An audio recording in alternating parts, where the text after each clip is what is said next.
Good morning, dear students. Today we're going to study adjectives.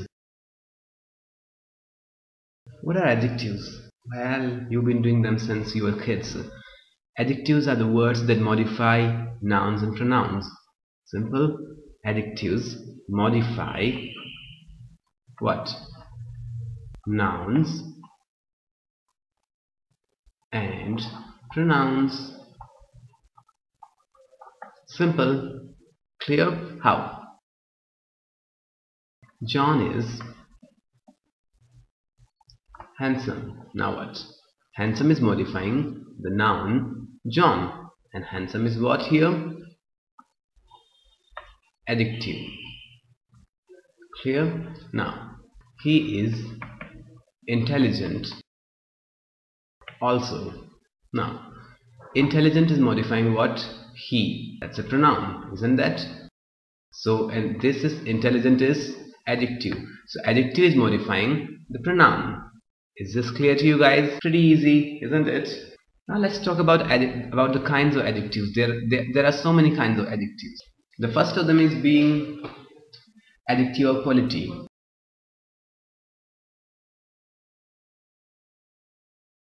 What can they be? Adjective of quality. What can it be? Simple. The adjectives that tell the quality of a person are called adjectives of quality. Clear? Adjectives of quality. For example, beautiful, good, stupid, etc. The second one is demonstrative adjectives. What can be demonstrative adjectives? The adjectives that demonstrate something. And what are they? This, that, these, those. This pen. Now this is before a noun pen, and this is modifying the pen. Which pen? This pen. The word or the adjective this is demonstrating the pen. That book. So this, that, these, those are what? They are demonstrative adjectives. The third kind of adjective is distributive adjectives.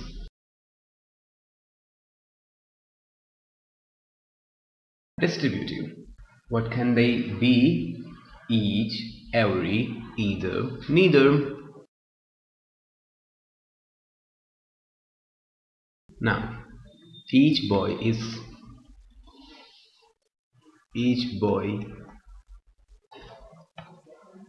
supposed to do that. In the same way, every boy is supposed to do that. Each and every, they are distributive adjectives. In the same way, either, neither. For example, on either side, what? Side is a noun, and the word either is modifying the noun side. So that's an adjective. Which adjective? Distributive adjective. Clear? In the same way, on neither side. Side is a noun. The word neither will be modifying the noun side. Clear? So that's distributive adjectives. Now, the fourth kind of adjective is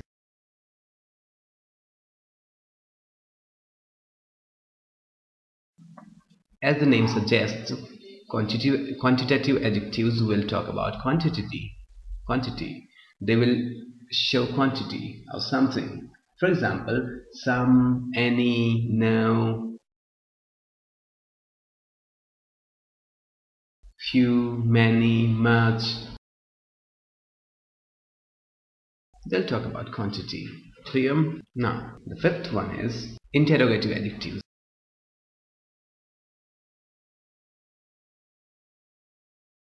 What are those interrogative adjectives? Which, what, whose?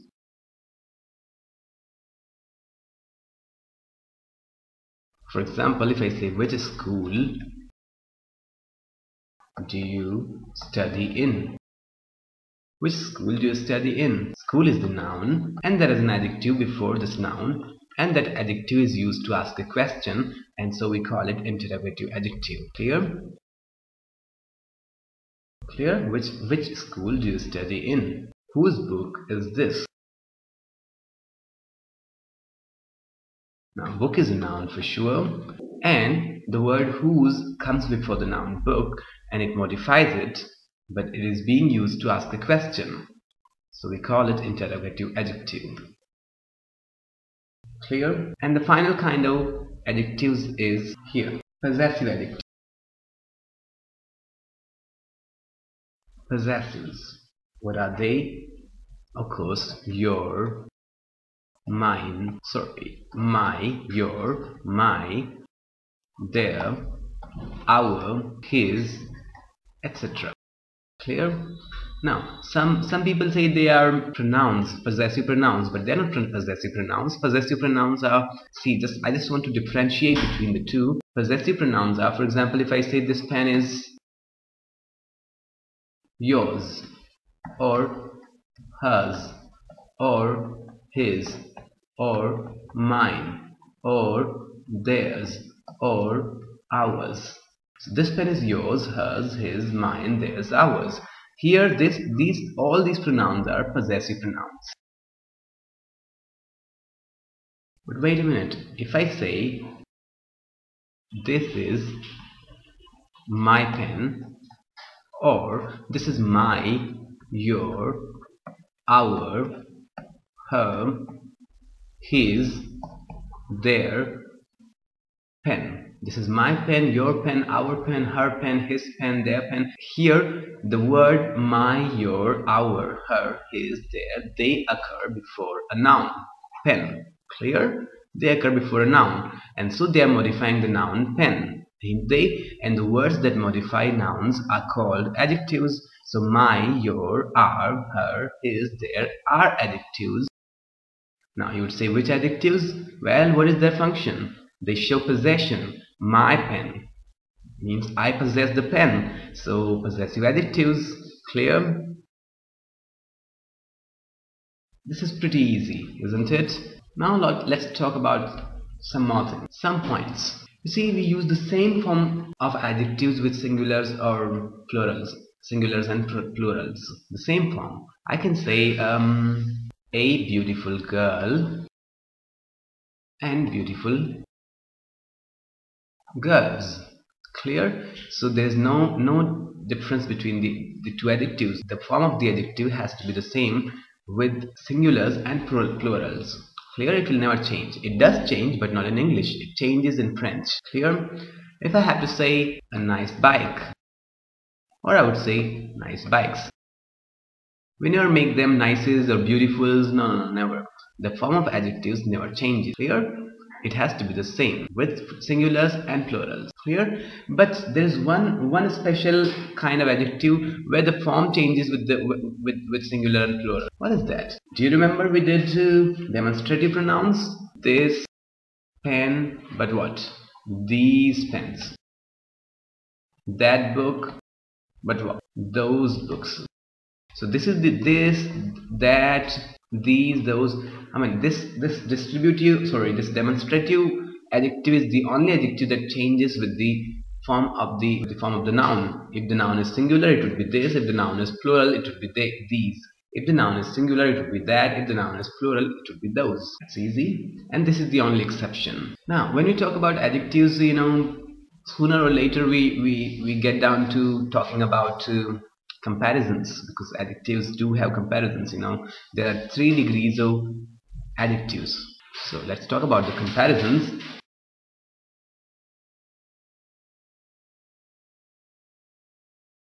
How do we talk about them?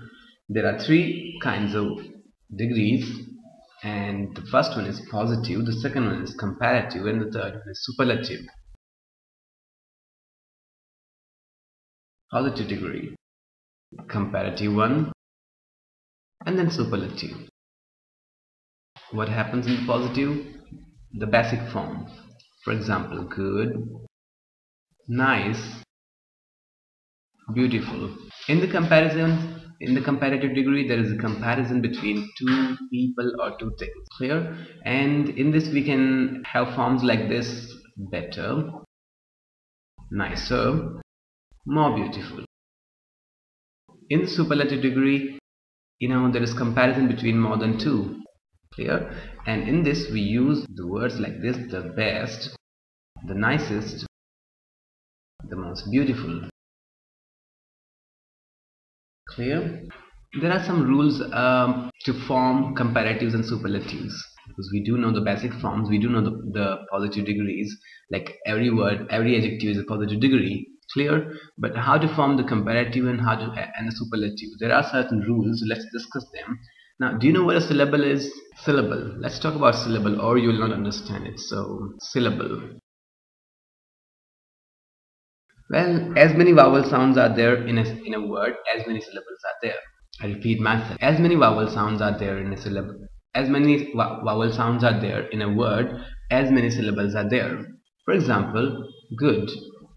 How many vowel sounds do you hear here? There are two vowels, but I'm talking about vowel sounds. There is one vowel sound. Clear? Just one. So how many syllables are there? One syllable. Nice. Nice. I. But that's one vowel, you know, that's a diphthong. You remember that? That's a diphthong. One vowel sound. So that's one syllable again. Beauty. Bu, u, one, and t, e, two. There are two syllables here. As many vowel sounds are there in a word, as many syllables are there. Simple. The simple way to find out. Clear? Now the rules for making comparatives and superlatives are as follows. The first of them being, one syllable adjectives form their comparatives. One syllable adjectives form their comparatives and superlatives. How? By adding er-est. Er-est. For example, bright, brighter, brightest,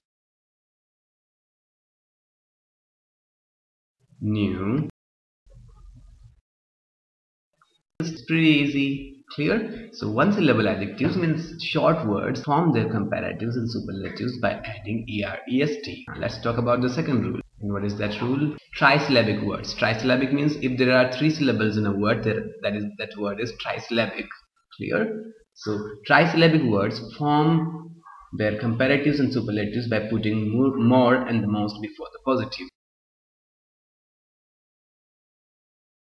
Trisyllabic words form their comparatives and superlatives by putting er-est where?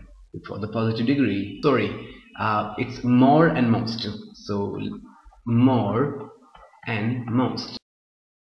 Trisyllabic words form their comparatives by putting more or most before their positive forms or positive degrees. Clear? For example, frightening. You can't say frightening, frighteninger, frighteningest. It has to be what? Frightening, more frightening, and most frightening. Clear? Frightening, more frightening, most frightening. Now, one more. Interesting. We can't say interestinger, interestingest. Now, interesting, more interesting, and most interesting. Clear? That's how we form the comparatives and the superlatives of trisyllabic words. Now the third rule is as follows. You see, bisyllabic words. What does bi mean? Bicycle. When there are two wheels, bi, you know, bike. Bi means two. Clear? So bisyllabic words. We have talked about monosyllabic words or one-syllabic words. We have talked about trisyllabic words, and let's talk about bisyllabic. Clear? Just I, bisyllabic words that have two syllables. Words that have two syllables, they're called bisyllables. And what a syllable is, as many vowel sounds are there in a word, as many syllables are there. Clear? So bisyllabic words form their comparatives and superlatives by following either of the above cited two rules. Clear? They can form the first rule, er-est one, or more, most one. Clear? So bisyllabic words can follow either of the above cited two rules. Clear? Got this? Or shall I repeat myself? I do. Bisyllabic words form their comparatives and superlatives by following either of the above cited two rules. Clear? They can take er-est or they can take more, most. Depends. It just depends. The words should not look awkward. The words should not sound awkward. That's it. And then, yeah, as they have been used, we have to use as they have been used. We can't form our own accord. Clear? For example, I say doubtful. Doubtful. I can't say doubtful, doubtfuler, doubtfulest. No. I have to say doubtful, more doubtful, most doubtful. Clear? Careful. I can't say careful, carefuler, carefulest. No. Careful, more careful, most careful. But now, pretty. Pretty. Pretty, pretty, prettier, prettiest. Looks good, sounds good. We've been using it. It's there in the dictionary. Pretty, prettier, prettiest. We don't need to say more pretty, more prettiest. Most prettiest, no. Or more pretty, most pretty, no. Pretty, it's a small word. And there's nothing awkward if we add erest to it. Pretty, prettier, prettiest. Clear? Now, clever or clever, cleverer, cleverest. We can use it like clear. Now, there are some irregular comparisons also, and let me make a list of them for you. They're not many, just 5 or 6 of them. Irregular comparison. And you're familiar with some of them. The first of them especially. Good, better, the best, bad, worse, the worst. Here, little, less, the least, many, more, the most. Again, much, more, the most, far, farther, the farthest. Now, this is used of distance only. Far, farther, the farthest. When you talk about distance, you use this one. Far, farther, farthest. But far has another form. Far, further, the furthest. And it can be used out distance as well as time. Out distance and time. Clear? So far, further, the furthest can be used out distance plus time, but far, farther, the farthest can be used only out distance. Only when you're talking about distance. Clear? Now there is another one that has got 2 forms. Old, older, oldest. That's something simple, but why I'm mentioning it here? Because it is another one. Old, elder, eldest. Now you would say, how to use them, where to use them? So I need to make the distinction. Old, older, oldest can be, you see, this can be used with, it can be used of people and things both. Old, older, oldest can be used with people and things both. But old, elder, eldest can be used only with people, only of people. Clear? Now you can say my car is older than yours, but you can never say my car is elder than yours. No. For example, I write it here. You can't say elder here, or elder car, or eldest car, the eldest car. No. Old, older, oldest can be used of people as well as things, but old, elder, eldest can be used only and only of people. Clear, guys? Now, but the distinction is still not made. Where to use elder? Well, you use the old, elder, eldest thing. When there is a comparison between family relationships. When family relationships are involved within the family, when you make comparisons, then you use old, elder, eldest within the family. Comparison. Old, elder, eldest within the family comparison. For example, I have to say George is my elder brother. I can't say my older brother, or it would be wrong because there is a comparison, within the family. George is my elder brother here, or George is the elder of the two brothers.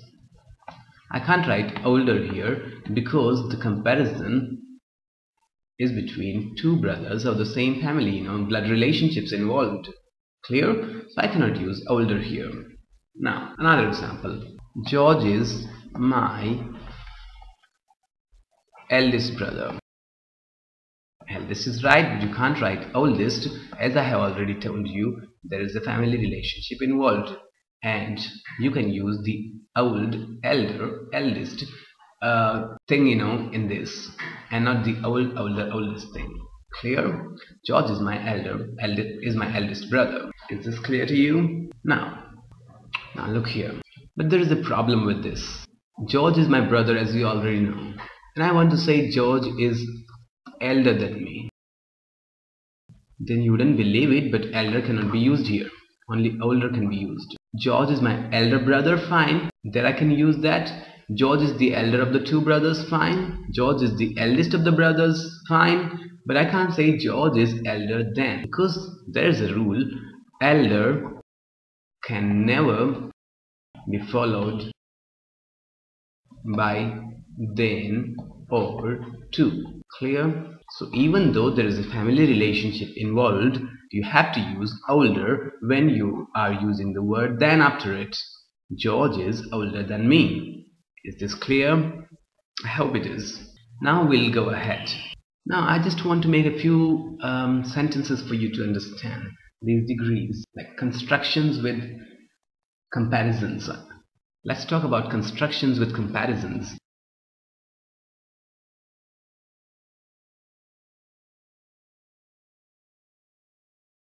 Constructions with comparisons. The first of them being as, not as, or not so as. And here is involved what? Positive degree. How? I'll show you. This thing will make sense just in a while. Mary is as wise as me. Clear? Mary is as wise as me. Martha is not as good as Mary. Clear? Now look here, we can use Martha is not as good as Mary, or we can use Martha is not so good as Mary. You remember? Not so as, not as. So we can use so also. Martha is not so good as Mary. Now, Mary is as wise as me is perfectly right in modern grammar, but traditionally speaking, or speaking from the viewpoint of traditional grammar, it has to be I. Clear? Mary is as wise as I, because they used to use the subjective form. Clear? Because I is also the subject. For example, they would say Mary is as wise as I am. Clear? So traditionally speaking, I is right, but informally speaking, like in modern grammar, me has been accepted, and that's perfectly correct. But still some people insist on using I, and so you need to be careful while taking an exam. There you had better use the formal one and the traditional one, I, or you might be in trouble. They might mark you down for this. Clear? So for example, see, Mary is also the subject, so Martha is not so good as Mary. Now Mary is the subject, so why don't we use subject here also? That's what the argument they give. Clear? Why don't you use subject here also? And that's what the argument they give. Modern grammar has accepted this one, and this is fine. And when you speak especially, you do use this one, not that. Clear? I make a few more examples with it.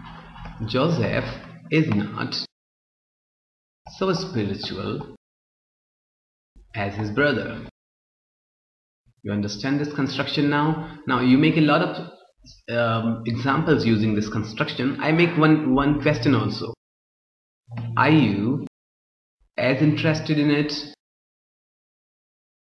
as your bro? No, I'm not as interested in it as my bro. Like this. Clear? This is easy. The second kind of construction I want to show to you is this. With the comparative degree we use than construction. Of course, every time you use the word THAN, it is always comparative degree involved. And there are always two people or two objects involved.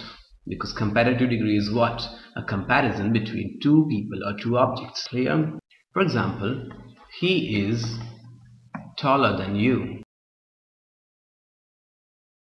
Now we see she is shorter than me. Me is right, but as I told you, I is better when it comes to doing it in exam. Clear? Doing it in an exam. Clear? So me is right, but I is formal. More formal or traditional, or more strictly speaking grammatical.